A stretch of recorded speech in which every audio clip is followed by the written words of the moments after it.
¿En qué casos me duele la cápsula del istmo? Cuando hay distensión, entonces cuando hay hepatomegalia, cuando hay una distensión brusca del hígado porque hay un proceso inflamatorio, entonces tendría otros síntomas: malestar general, náuseas, intolerancia oral, fiebre, si es que hubiera una hepatitis, que es la que causa una distensión brusca por un proceso inflamatorio del hígado. Si fuera por las vías biliares, me ocasionaría dolor tipo cólico, cólico biliar. Si fuera por la vesícula, sería náuseas, vómitos, el dolor irradiado al hombro, al brazo, el dolor a la espalda, a la región lumbar del lado derecho. Hay toda una sintomatología asociada y sobre todo el antecedente de la ingesta de alimentos grasos, porque no se produce de forma espontánea, ¿no es cierto? Claro. Entonces, esto trae una historia particular. El dolor, al contrario del ángulo hepático del colon, es un dolor que puede presentarse sin asociación con el alimento. Pero lo que pasa con esto es que hay distensión abdominal, hay borborismos asociados, presencia de gases y por sobre todas las cosas una alteración en la evacuación. Hay estreñimiento, hay diarrea, son cosas que ustedes deben averiguar porque se presenta como antecedente. Pero lo más importante es el examen de la parrilla costal. Tenemos tipos de dolores en la parrilla que son importantes en esa situación. Estamos hablando de las neuritis intercostales.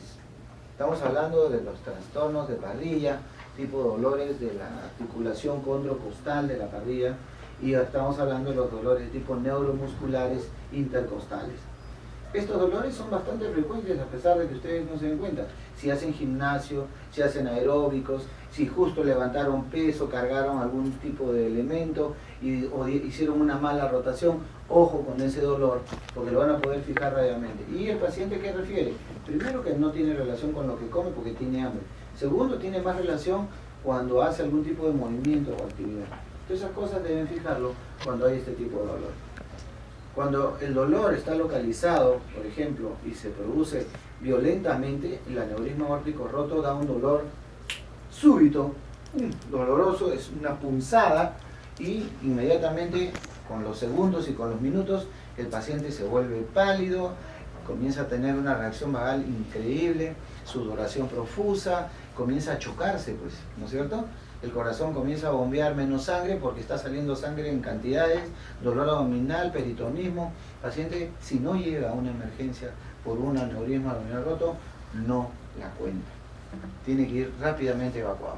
Los dolores del cólico renal, lumbar, inguinal, porque el cólico renal cuando baja, dependiendo de donde esté el calculito, ¿no? Si comienza a bajar por el uréter, en cuanto sale de la pelvis y se cae en la región proximal, dolor en la espalda hasta que se irradia hacia adelante. Cuando se irradia adelante es porque ya está bajando por el uréter y la sensación de dolor se hace más intensa adelante, y cuando está llegando hacia la vejiga, la irradiación a la región inguinal, en la bolsa escrotal del varón y en los labios a las mujeres, este cólico tiene esta característica. Los que se agravan con los movimientos, que por lo general son dolores de tipo de inflamación, sobre todo los que comprometen el peritoneo. Entonces los movimientos como el signo del talón me ayudan a descartar o no que el paciente tenga algún problema. Entonces lo hacemos parar con los pies juntos, que se levante y deje caerse de talón. Al dejarse caer de talón, si existe un proceso inflamatorio, como lo que pasa con los plastrones a nivel de la vesícula, a nivel de las perforaciones intestinales o de la apendicitis, por ejemplo, o los embarazos ectópicos, va a haber un dolor bien localizado, sobre todo en el área de dolor. Estos son signos que agravan. Y los que alivian, por ejemplo, en los cuadros de obstrucción intestinal que han venido poco a poco, lentamente, todos los que empiezan con una suboclusión y luego terminan ocluidos, por ejemplo, los de adherencias, porque ustedes van a ver un paciente con dolor que va, viene, y de repente se instaura y el paciente está con náuseas, vómitos, no tolera la vía oral, hasta que vomita todo lo que tiene ahí. Ustedes ven que vomita cantidad de líquido, 3, 4 litros. ¿De dónde salieron? De un estómago, pero embalsado. Le toman una placa simple, que es tan útil, y se dan cuenta de esa situación. Entonces, algunas cositas que les pueden ayudar a ustedes a evaluar. Un dolor de más de 6 horas, pero que empieza de forma brusca, en cuestión de segundos. Siempre aquellos dolores, por lo general, de aparición brusca, en cuestión de segundos, con compromiso orgánico, son problemas de tipo vascular o de perforación. No hay otra. Entonces puede ser una úlcera que se haya perforado, un aneurisma que se haya roto. Otras son los infartos mesentéricos, cuando un trombo en las venas mesentéricas o en la arteria mesentérica se instaura y produce primero isquemia y luego infarto. O los de tipo miocárdico, sobre todo los basales o de cara diafragmática, que irradian hacia abajo y que van a dar un dolor muy sui generis. Otros, los de comienzo rápido, pero que va aumentando en minutos, que son los más conocidos, ¿no? Obstrucción de intestino delgado, uréter inflamado, infecciones urinarias, apendicitis, pancreatitis, diverticulitis, vólvulo. Estos son los más conocidos. Pero aquellos graduales que aumentan en horas, por ejemplo la colecistitis, que empieza siendo un dolor grabativo medio raro, luego cólico, tenemos el cólico biliar, que eso podemos calmarlo con su antiinflamatorio, antiespasmódicos, reposo bioral y buena hidratación. Pero si ustedes ven que después de 6 horas ese cólico no pasa, lo más probable que evolucione a una colecistitis aguda. Otro, obstrucción intestinal no estrangulada. Esto es importante porque estas obstrucciones, una vez que pasa mucho tiempo, sobre todo las 8 horas, 12 horas, con un cuadro de obstrucción intestinal que supuestamente no ha perdido viabilidad, a la hora que el cirujano entre, tiene que darse cuenta si esa asa intestinal sigue viable o no. A la hora que entren, ven una asa negra o azulada. Puede ver la azulada, pero lo desvolvulan, por ejemplo, y nuevamente recobra circulación. Si vuelve a ponerse rosadita, roja, sacándole la adherencia, la brida o la desvolvulación, se supone que está viable todavía.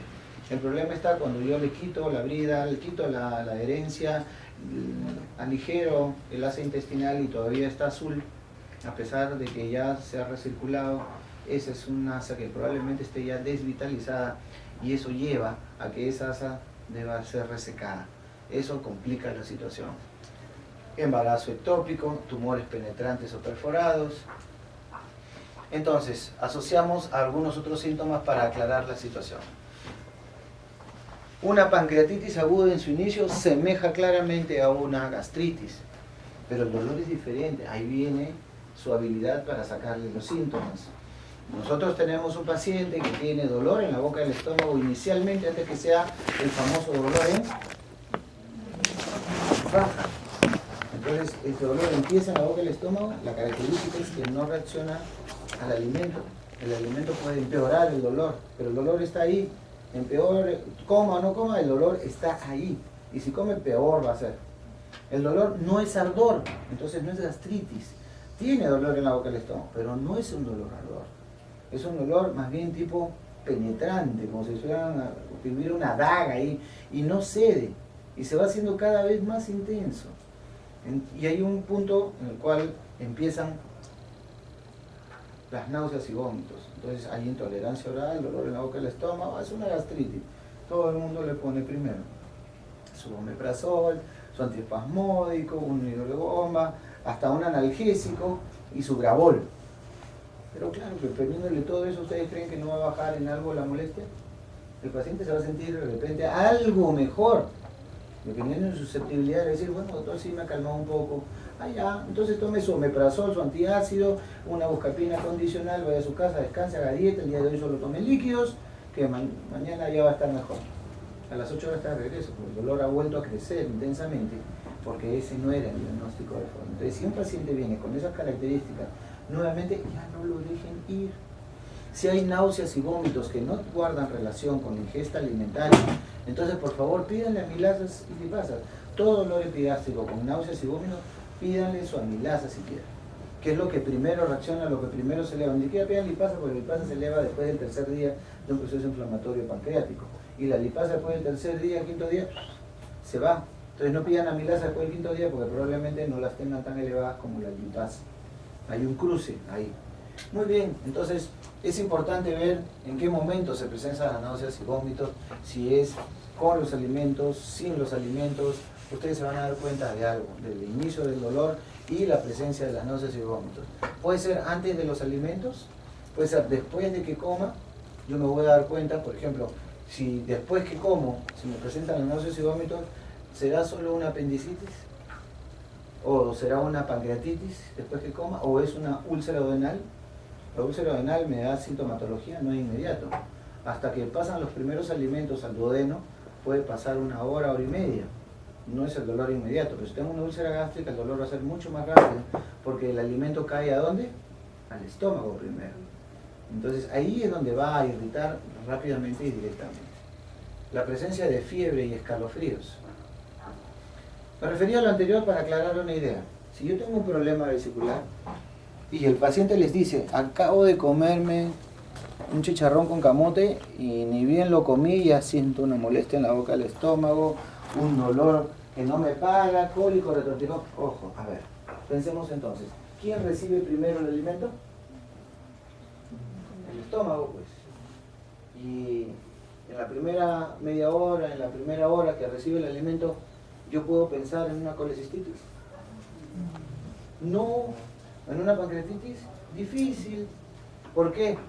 Porque son elementos que por fisiología, que ustedes aprobaron enormemente, que ya conocen el camino del alimento, no se estimula pues en los primeros 30 minutos ni en la primera hora, a menos que haya una hipermotilidad del estómago y bote rápidamente los alimentos, pero por lo común, ¿el estómago se demora cuánto en vaciarse? ¿No? En promedio. Y eso quiere decir en vaciarse, pero los primeros síntomas ya de que el alimento va pasando al bulbo duodenal se van dando después de la primera media hora, a la hora ya está pasando recién.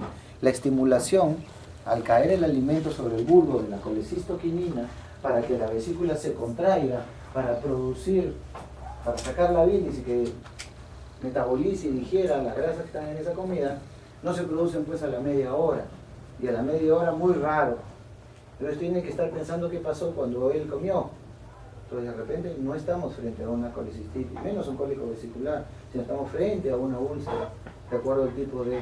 Entonces yo ya, conociendo mi fisiología, puedo pensar qué tengo. Es más, entonces no voy a pensar en una pancreatitis a la media hora que produzca el dolor. ¿Por qué? Porque la pancreatitis va a producir cuando la vía biliar de salida se haya obstruido. ¿Por qué? Porque la vesícula se contrajo, botó un cálculo que obstruyó la ampolla, y como la ampolla es el punto de salida común de la vía biliar y del páncreas, ese flujo retrógrado me produjo inflamación y viene el dolor. Eso no se produce de golpe, ni a la media hora ni a la hora, recién a partir de las 2 horas. Entonces, tengo que conocer mi fisiología para saber a dónde me voy. Fiebre y escalofríos. La fiebre es un síntoma básicamente de un trastorno orgánico, ¿o no? ¿No es cierto? Tengo que estar pensando que tengo una infección, pero no todas las infecciones terminan en eso. Y la anorexia es un síntoma muy impersonal. Si el paciente está obstruido, hay distensión, el organismo es muy sabio y dice hasta ahí no más. Pero la anorexia también viene de acá. El paciente con depresión no quiere comer, se le apaga el apetito, no tiene ganas, diferente al ansioso. El ansioso tiene ganas de estar comiendo, de tener algo en la boca, de masticar, ¿no? Eso es diferente. Entonces ustedes van viendo esta situación. En la historia menstrual, las damitas son más una caja de Pandora para nosotros que el resto. Tienen más órganos que tenemos que descartar y evaluar, como la enfermedad pélvica inflamatoria, cuando hay que evaluar cuándo regló, cómo empezó, cuándo terminó, para calcular la fecha, si hay pérdida vaginal, sobre todo si hay descenso, si hay fiebre, dolor en el bajo vientre. Cuándo inició la menstruación, para hablar de un quiste ovárico o un síndrome intermenstrual. Justo a los 14 días viene este síndrome doloroso abdominal, que es cuando se rompe el folículo, crea sangrado en el peritoneo, y son unos 2, 3, 4 días de dolor importantísimo. Y si el quiste que se rompió y botó sangre está a lo derecho, que van a llorar lágrimas de sangre, porque se va a confundir con un apéndice con peritonitis, porque lo que causa la sangre en el peritoneo es peritonitis. Produce dolor de tipo peritoneal, pero hay otras cosas que tienen que considerar: el estado general, el antecedente, la fecha de regla, todo eso. El problema es esto: dolor hipogástrico, amenorrea, edad fértil. Pueden negarle las relaciones sexuales como normalmente sucede, ¿no? Porque pacientes, dependiendo de ustedes vayan a atender, van a darse cuenta que si la chica dice que sí tuvo relaciones sexuales, mejor que vaya a consultar por el dolor que por el probable asesinato que cometan los padres, ¿no? Tienen que estar pensando en que ha pasado. Yo llevaba medicina en el hospital del Callao, entonces de acuerdo al nivel cultural de las personas, me llega una señora trayendo su hija, ¿no?, de 17 años, que parece que ya comía con su mano, y que llega con una tumoración intraabdominal que la tenía muy preocupada, porque mes a mes iba creciendo más. Lo peor del caso es que la señora se percató que esa tumoración latía. Está preocupadísima la señora hasta que le dijimos de que era el embarazo de la chica que no se había controlado durante los 5 o 6 meses que vino a verse. Quisiera saber cómo terminó esa consulta. Se la llevó de las orejas. Hacerse la ecografía, porque le pedimos una ecografía para que vea de qué estamos hablando. Y el dolor de cada mes que se presenta a nivel peritoneal, porque ¿qué es lo que pasa? Que hay endometrio fuera del lugar. Ya no hay endometrio en el útero, hay endometrio fuera del lugar. Y ese endometrio que está fuera del lugar, sobre todo en la cavidad abdominal, sangra bajo el estímulo hormonal, tal cual como sangraría el endometrio que está dentro del útero. Y con el estímulo hormonal de las fases normales de estrógeno, progesterona, caída, subida, y que le toca la menstruación, sangra ese endometrio ectópico en la cavidad y produce un dolor, famosa endometriosis, bien fastidioso de sacar. Algunos bien localizados, se entra, se opera y se reseca, se acabó el problema, en otros necesita una terapia hormonal. Antecedentes, como siempre, pregunten si hay cirugías previas para evaluar la obstrucción, que sea por adherencias o bridas congénitas. Hemos visto bridas anchas, gruesas, congénitas, que se van creciendo durante el tiempo.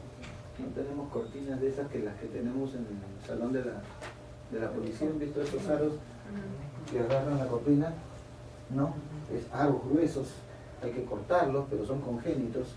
Tenemos enfermedad vascular periférica o coronariopatía, cuando es isquemia mesentérica, por lo general es un paciente con trastornos metabólicos, es diabético, sufre colesterol, tiene triglicéridos, y entonces ese paciente ya tiene ateromatosis en las arterias mesentéricas, y es un paciente que cuando está sometido a estrés, viene con cólicos y dolor marcado mesentérico primero.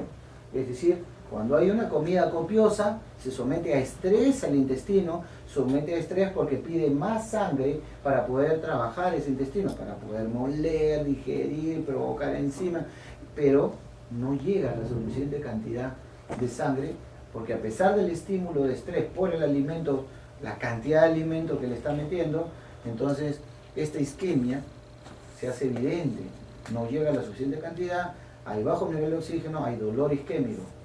Que una isquemia termine ya en un infarto mesentérico son otras palabras.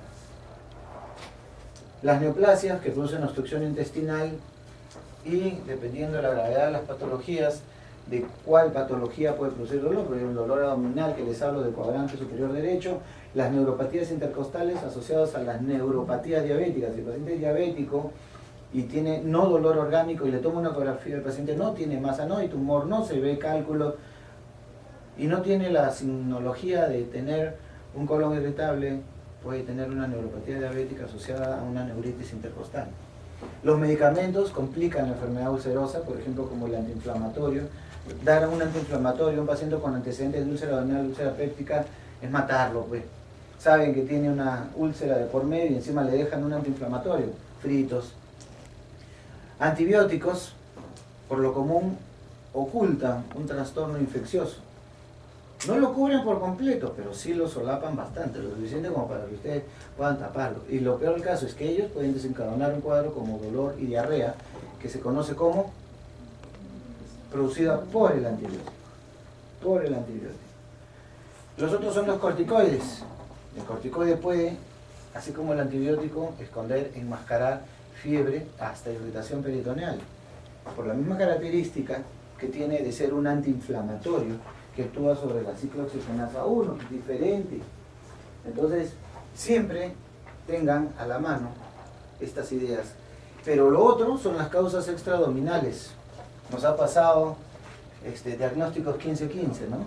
Permanentes, por este tipo de problemas. El infarto agudo miocardio de la carga diafragmática puede darme dolor abdominal, sobre todo un dolor marcado en la boca del estómago, que se confunde con pancreatitis.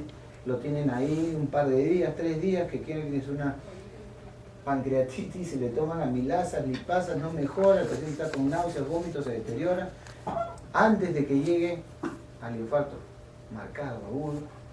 El paciente todavía puede soportar unos días, a menos que se muera ahí y no le hayan llevado a hacer el diagnóstico, hasta que se le prendió el foquito y dijo, vamos a llamar al cardiólogo. porque no encuentran nada, la ecografía no revelaba nada, la tomografía tampoco, y no mejora cuando se le coloca su omeprazol pensando que fuera una gastritis y lo demás. Ojo con la neumonía basal, tanto derecha o izquierda, pero en este caso es más evidente la derecha, ya que no está el corazón en ese lado. El cuadrante superior. Pero me olvidaba, pues, en el infarto. Me olvidaba de estos pequeños detalles anatómicos. ¿Han escuchado de la dextrocardia? Ese es un factor de posición cuando todo está al revés, sobre todo el corazón no está a la izquierda, sino está a la derecha, y produce un dolor marcado, intenso. ¿Y alguna vez le tomó plaquita? No. ¿Ha tenido ecografía anterior? No. Escuchen bien y se van a dar cuenta que al lado izquierdo no hay bobo. No, está a la derecha el bobo. Ojo con la diabetes por la neuropatía que ya les expliqué. Consideren el estado general del paciente porque en peritonitis el paciente puede estar quieto, pero cuando está apoyando el lado afectado, el que está con la inflamación, y eso le mejora mucho. Pero por lo común está inquieto cuando hay un problema inflamatorio y no encuentra lugar.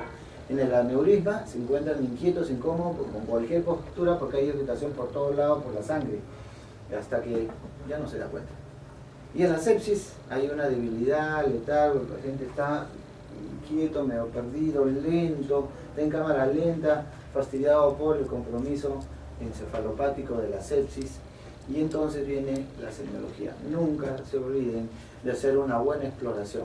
La exploración abdominal siempre empieza con la auscultación, que es lo que nosotros recomendamos. Antes de poner la mano en la barriga, ausculten los ruidos, escuchen cómo están, porque si yo hago palpación y comienzo a hacer palpación superficial y profunda, altero el movimiento intestinal.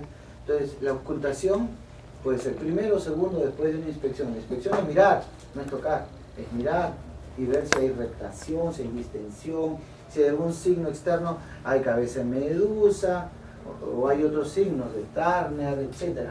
Entonces yo tengo que estar viendo, uno, escuchar bien los ruidos antes de palpar e irritar, la inspección, y por último, la percusión. Que deberíamos terminar con un tacto rectal o vaginal, eso donde no hay especialista, pero si hay especialistas, en caso de nosotros, siempre tenemos un auxiliar, una enfermera. Si están en un consultorio, pidan el apoyo de la mamá, del papá o de algún personal de salud. Esto, como esto, lo hace el ginecobstetra en la capital, donde hay un especialista a la mano. No se manden a hacerlo, más si están a solas con el paciente. Si no, terminan en cana. Y el tacto rectal igualito, siempre bajo apoyo. Conversando siempre con el paciente y estableciendo una buena relación con el paciente, a veces no hay mayor problema, pero no falta el paciente que quiere ganancias secundarias y que cree que los médicos ganamos bien y los pueden extorsionar, ¿no? Se han visto casos de colegas extorsionados por esa razón, y en provincia con mayor razón. Tengan mucho cuidado, quieren venir a la capital, dicen, el médico tiene plata, viene a hacer su dinerito por acá. Tengan cuidado con esto, siempre bajo acompañamiento. La función abdominal está fuera del examen inicial, ¿no? Viene después de. Así que tengan cuidado con eso. Los signos vitales a buscar, si hay la fiebre, para ver si estamos frente a un absceso, una colangitis, si hay hipotensión o taquicardia, si veo distensión, si hay cicatrices, para pensar en si hay operaciones previas, si hay asas intestinales dilatadas o si hay obstrucción, si hay lo que se llama ver la motilidad del intestino, que se llama reptación, si hay timpanismo sin cicatrices, si hay peritonismo o no, si el peritonismo está localizado en un área o está en todo el abdomen, si hay protrusión o tumoración en algún área, como es en la umbilical, en la epigástrica o en las regiones inguinales, o una de las más confundidas, que es la de Spiegel, que se da entre el paquete de los rectos anteriores con el oblicuo mayor. Y esta zona, este tractito fibroso que está entre estos dos paquetes, puede ser muy sensible en algunos pacientes, o mujeres o varones, que hacen esfuerzo, que levantan peso, que están en aeróbicos, que están en gimnasio, que busquen hernias. Y el tacto rectal nunca debe escapar de estos exámenes, sobre todo cuando hay sangrado por el tubo digestivo, cuando hay la suposición de una neoplasia o algún tipo de reacción inflamatoria. Por ejemplo, en los casos de apendicitis, el tacto rectal nos ayuda mucho a determinar si hay algún dolor retroperitoneal a la palpación, basta con el dedo, ustedes se van a dar cuenta que hay irritación en la cúpula de la ampolla rectal o en las paredes.